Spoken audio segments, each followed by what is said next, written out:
రాజకీయాల్లో ఏదైనా సాధ్యమే. ఈ విషయం వైఎస్ కుటుంబాన్ని చూస్తే మరోసారి అర్థమవుతోంది. అన్న వదిలిన బాణాన్నంటూ ఉమ్మడి రాష్ట్రంలో పాదయాత్ర చేసిన షర్మిల ఇప్పుడు అన్నను ఎదిరిస్తూ నిలబడ్డారు. ఘాటుగా విమర్శలు చేస్తున్నారు.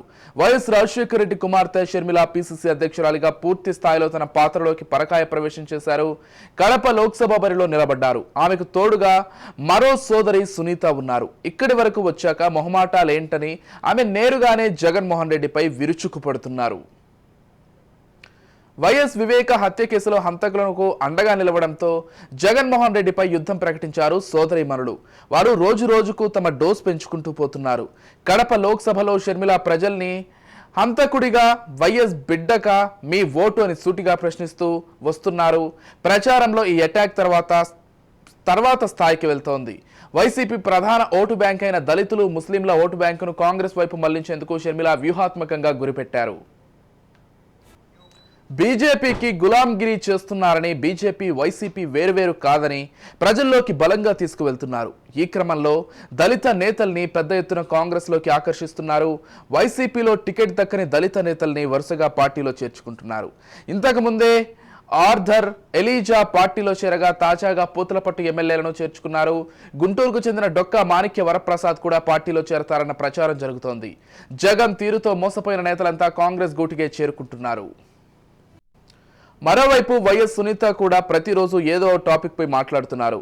షర్మిల ప్రచారం ప్రారంభంలో పాల్గొని ఆమె కూడా జగన్ తీరుపై విమర్శలు గుప్పించారు.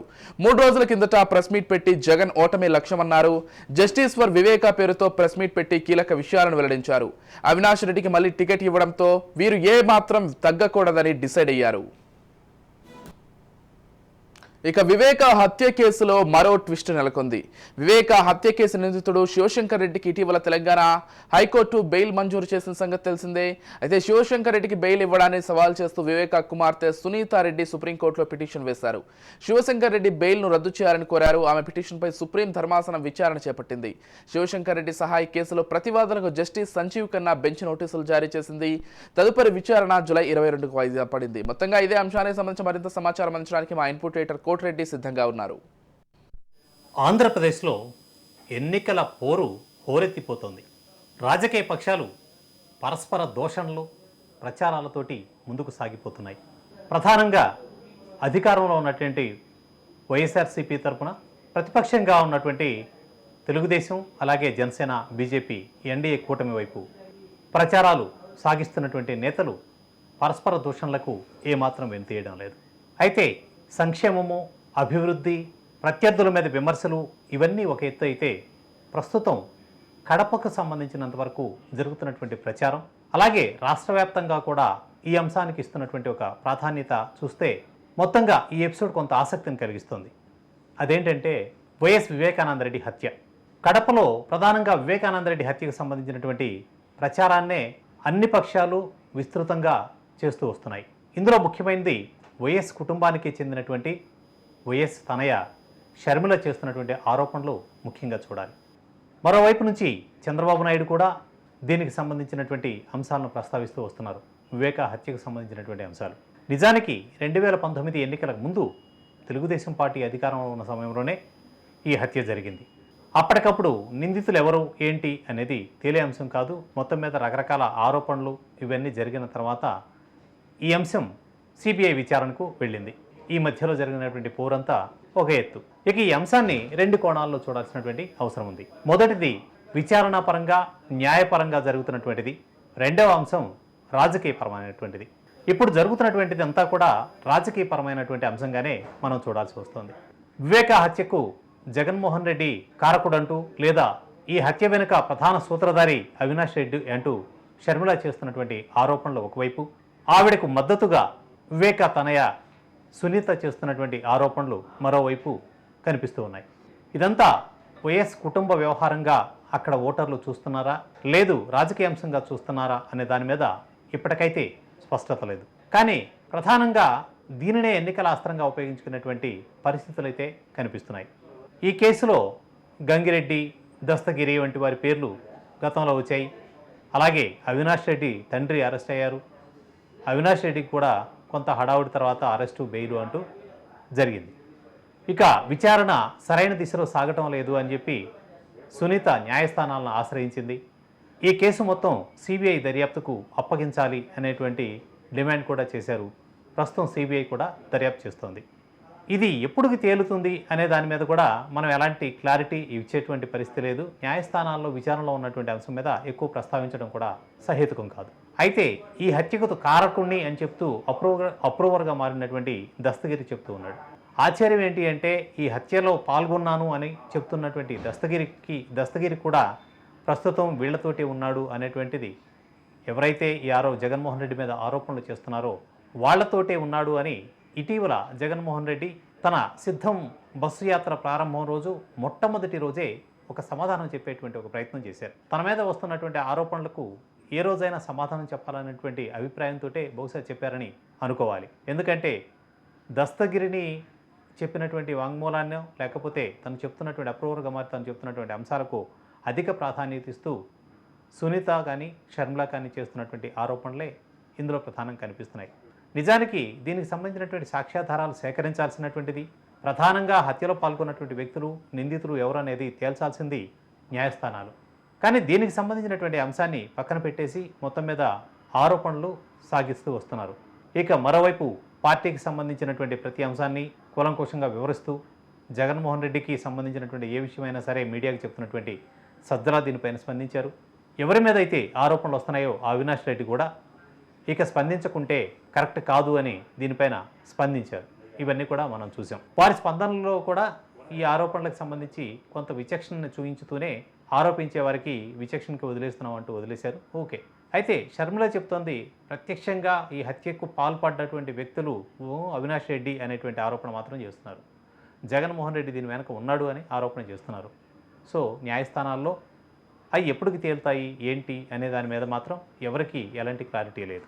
ఇది ఒక రకమైనటువంటి న్యాయపరమైనటువంటి అంశం తీసుకుంటే, మరో అంశం రాజకీయ కోణం మనం అనుకుంటున్నాం. రాజకీయ పరంగా ఈ అంశాన్ని పూర్తి స్థాయిలో ఉపయోగించుకునేటువంటి ప్రయత్నాలు సాగుతున్నాయనేది యథార్థం. నిజానికి ఆంధ్రప్రదేశ్లో కాంగ్రెస్ పార్టీకి రాష్ట్ర విభజన తర్వాత పునాదులు పూర్తిగా పెకలించి వేయబడ్డాయని చెప్పుకోవాలి. ప్రజలు ఆ పార్టీని రాష్ట్రాన్ని విచ్ఛిన్నం చేసింది అనేటువంటి ఆగ్రహంతో ఉన్నారు. బీజేపీ విషయంలో కూడా ఈ ఆగ్రహం ఉంది. బీజేపీ ప్రత్యేక హోదా వంటివి అలాగే విభజన హామీలు ఏవి కూడా అమలు చేయలేదు, అప్పటి నుంచి అధికారంలో ఉన్నప్పటికీ కూడా ఏ విషయం చేయలేదు అనేటువంటి ఒక ప్రధానమైనటువంటి ఆరోపణ ఉన్నప్పటికీ కాంగ్రెస్ మీద తీవ్రమైనటువంటి ఆగ్రహం ఆంధ్రప్రదేశ్ ప్రజల్లో కనిపిస్తూ ఉంది. అటువంటి పార్టీలో ఆ పార్టీ రాష్ట్ర అధ్యక్షురాలిగా పిసిసి అధ్యక్షురాలిగా షర్మిల రావడమే కాకుండా కడపలో పోటీ చేస్తున్నారు. కడపలో కూడా తన సోదరుడైనటువంటి అవినాష్ రెడ్డి మీదే పోటీ పార్లమెంటుకు పోటీ చేస్తున్నారు. ఇక కూటమి తరపున వాళ్ళ అభ్యర్థి వాళ్ళకు ఉన్నారు. కడప అనేది వైఎస్ కుటుంబానికి తొలి నుంచి కూడా పెట్టని కోటలాగా నిలబడిందనేది అందరికీ తెలిసినటువంటి విషయం. ఈ నేపథ్యంలో అక్కడి ఓటరు షర్మిల వైపు మొగ్గు చూపే అవకాశం ఉందా అనేది ఒక ప్రశ్నార్థకమైనటువంటి విషయం. ఎందుకంటే కాంగ్రెస్ పార్టీని క్షమించి కాంగ్రెస్ వైపు ఓటు వేసేటువంటి పరిస్థితి అక్కడ ఉంటుందా అనేది కొంత అనుమానించాల్సినటువంటి పరిస్థితి కనిపిస్తోంది. అయితే వీళ్ళు చేస్తున్నటువంటి ఆరోపణల తీవ్రత కొంతవరకు ఓటర్లను కనుక ప్రభావితం చేస్తే ఆ ఓటు ఎన్డీఏ కూటమి వైపు మరలితే ఆ ప్రభావం ఎలా ఉంటుందనేది చూడాల్సి ఉంటుంది. ఇక రెండవది, వైఎస్ కుటుంబంలో అంతర్గతంగా ఉన్నటువంటి ఈ విభేదాలు తారాస్థాయికి తీసుకొచ్చినటువంటి అంశంగా కూడా వివేక హత్యను చూడాలి. ఒకవైపు జగన్మోహన్ రెడ్డి, అవినాష్ వీరంతా ఒకవైపు ఉంటే, షర్మిల అలాగే వివేక తానయ్య సునీత వీరంతా మరోవైపు ఉండి వీరి మీదే పోరాటం సాగిస్తున్నటువంటి వాతావరణం కనిపిస్తూ ఉంది. ప్రజలు కూడా, ఓటరు కూడా ఇది వాళ్ళ కుటుంబ వ్యవహారంగా చూస్తే తన నిర్ణయం తాను తీసుకోవడానికి అవకాశం ఉంటుంది.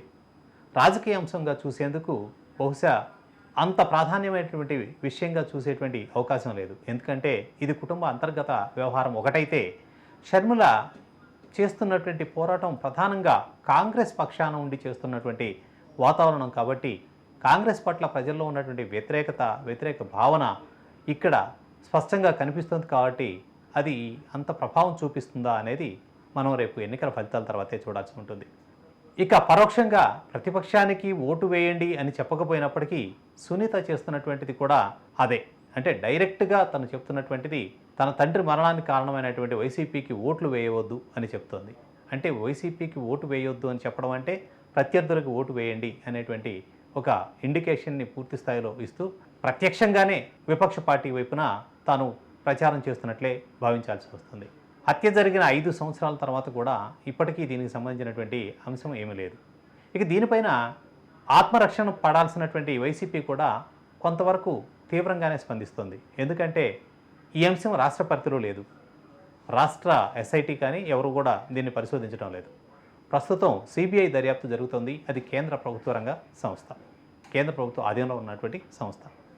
సో సిబిఐ విచారణ ఒకవైపు జరుగుతున్నప్పుడు దానికి సంబంధించినటువంటి ప్రశ్న అంతా చేయవలసింది ఎన్డీఏ కూటమిలో ఉన్నటువంటి భాగస్వాములనే, అంటే బీజేపీ వైపు వాళ్ళనే ప్రశ్నించాలి తప్పితే మాకు ఎలాంటి సంబంధం లేదనేది వైసీపీ చెప్తున్నటువంటి మాట.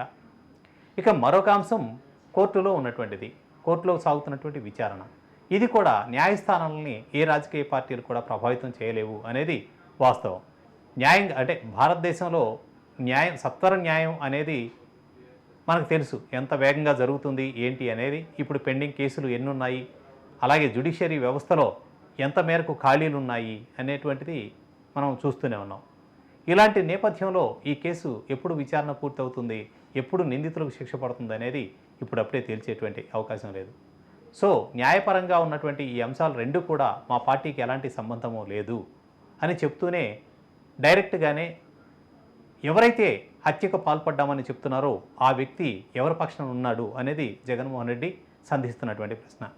ఈ వాతావరణంలో కడపలో ఉన్నటువంటి రాజకీయం బాగా ఆసక్తికరంగా, రాష్ట్ర వ్యాప్తంగా ప్రజల్ని ఆసక్తికరంగా మారుస్తుందనడంలో సందేహించాల్సినటువంటి అవసరం లేదు.